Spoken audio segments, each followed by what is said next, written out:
সপ্তম শ্রেণী 4.2 30 নাম্বার প্রথম রাশিকে দ্বিতীয় রাশি দ্বারা ভাগ।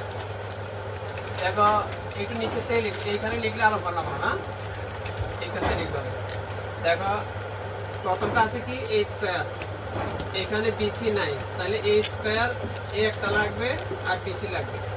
তা আমরা লিখবো এখান থেকে লিখি আলোর জন্য, এখানে লিখতেছি না আমি নিচে লিখবো, তোমরা ঠিক মতো লিখবা, ঠিক আছে? তোমরা এই বরাবর দেবা, এখানে আলো করতেছে তাই আমি এখানে লিখছি।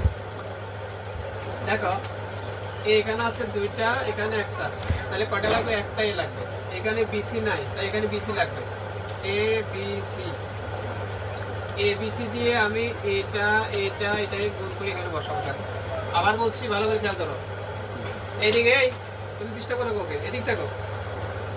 এখানে এ স্কয়ার আছে একটা, মানে এই দুইটা, এখানে আছে একটা, কয়টাই লাগবে? একটাই লাগবে। তাহলে একটাই, এখানে কিন্তু বিসি নাই, তাই বিসিও লাগবে। তাহলে এ বিসি দিয়ে আমরা এখানে গুণ করব।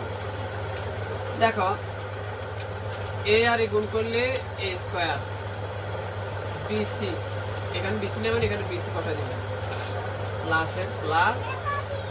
দেখো এখানে খেয়াল করো, এখানে বি আছে, এখানে বি আছে, বি দুইটা গুণ করলে কটা হয়? একটা, একটা দুইটা বিসি।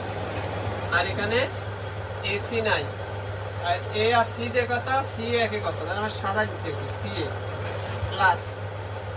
দেখো এখানে সি একটা, এখানে সি একটা, একটা সি আর একটা সি গুণ করলে কয়টা সি?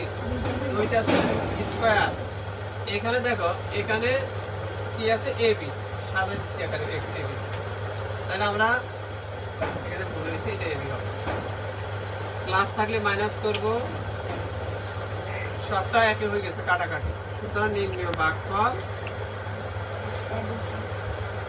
উত্তরটা মিলিয়ে দেখো এবিসি কিনা, এটাই উত্তর। এটা সহজ একটি এক লাগে হয়ে গেছে, বুঝছো? তুলে ফেলো।